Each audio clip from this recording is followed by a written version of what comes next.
Stop there. The problem is humans are hierarchical by their very nature, like dogs or parrots or most other active creatures, but much more advanced. And so someone isn't going to want to design a new computer or design a new algorithm or an idea or a new phone system, or if they can't, quote, sell it. We're competitive. We're not honeybees or ants that are communal creatures.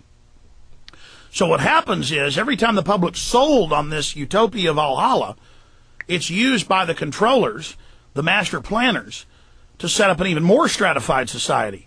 A true free market will create the greatest equity and the greatest diversity. What are you seeing now? Socialism being used by the bankers who use crony false capitalism through government to bankrupt the economy and suck it under their control. So this is just the classic stuff that Marx and Engels had to say, and it is true with all the new technological developments that we could empower ourselves, have much safer working conditions, not have all the toxic waste and junk, and that humans then need goals like going to space and then corporations being funded to do that, and not wasting our money on wars and fighting. And so they call for in this film a world government to implement the the end of war and all this peace. But that's what the globalists said 100 years ago.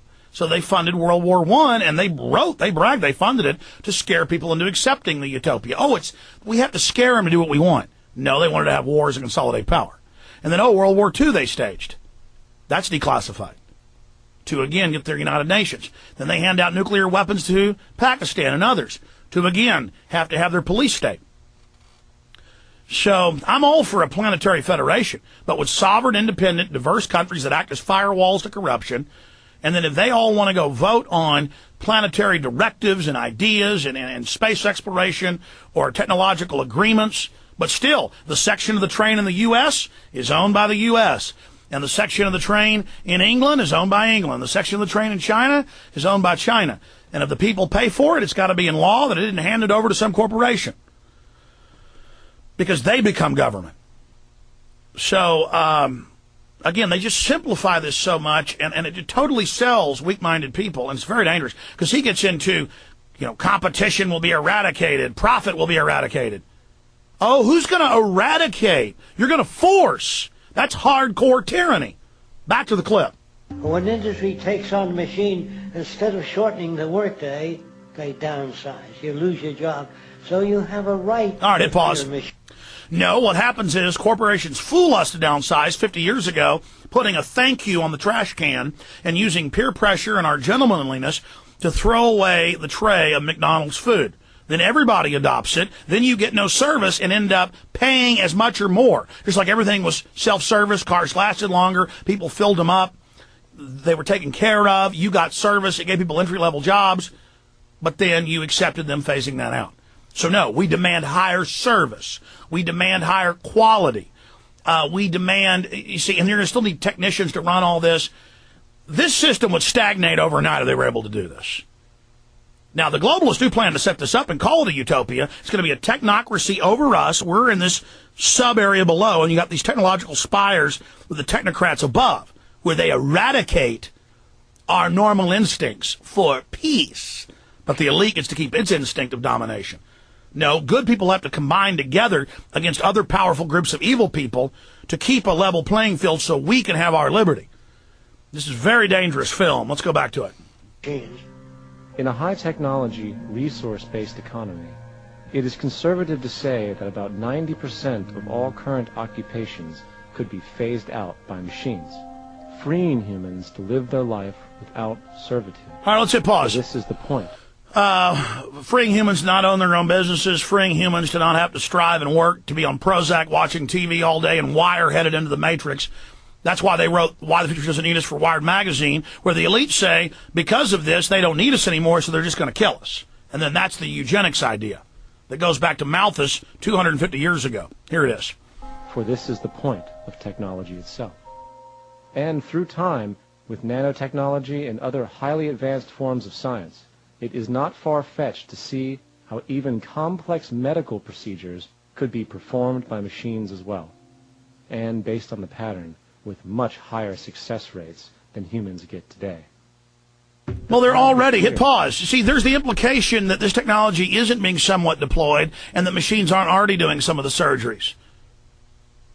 But the problem is they're suppressing the real developments and the public's not getting that. And they've also collateralized the healthcare system into derivatives, so they're ripping you off to make investments because the insurance companies are cheating you. So, of course, we're going to be able to have longer life. But the elite want to freeze the technological development with the fake green revolution, with the new carbon taxes and the regulations, so that we don't get access to this.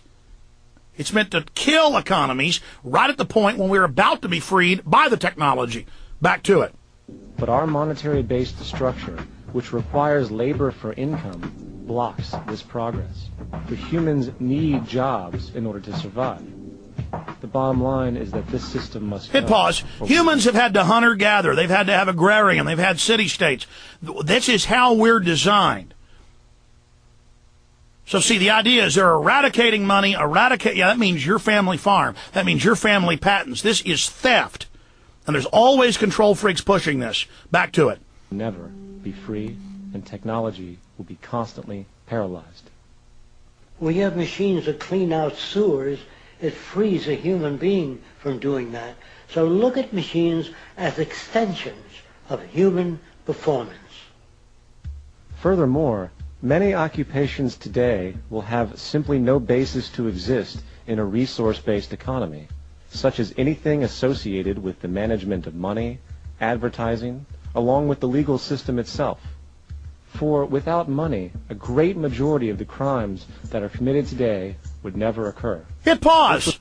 The system knows that. That's why they make drugs illegal, to then control the black market and make larger profits and have an excuse to criminalize 87% of the public that smokes marijuana or has smoked it. 87% of drug users, that's about half the public, only smoke marijuana. And so the idea that criminal minds won't move on to other things that are illegal. They're criminal because they like to be criminal and because there's profits to be made in things that are illegal, like currency. That would then be illegal. No, then you wouldn't have money to defend yourself. Then you're at the whim of whoever runs this system. Then they'll say, well, committees will. You imagine all the control freak, lazy wannabes that want to move into your houses, that want your life. And then there's still going to be better looks. There's still going to be stronger people. There's still going to be stuff they want. So how do they standardize that? Well, the packs of scum come and kill you is what they do.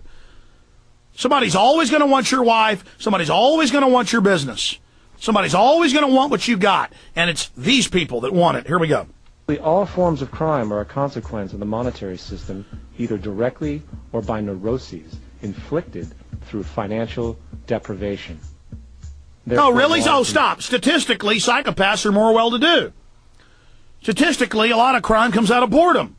Idle hands, the devil's workshop. This just isn't true. Continue with it. Selves could eventually become extinct.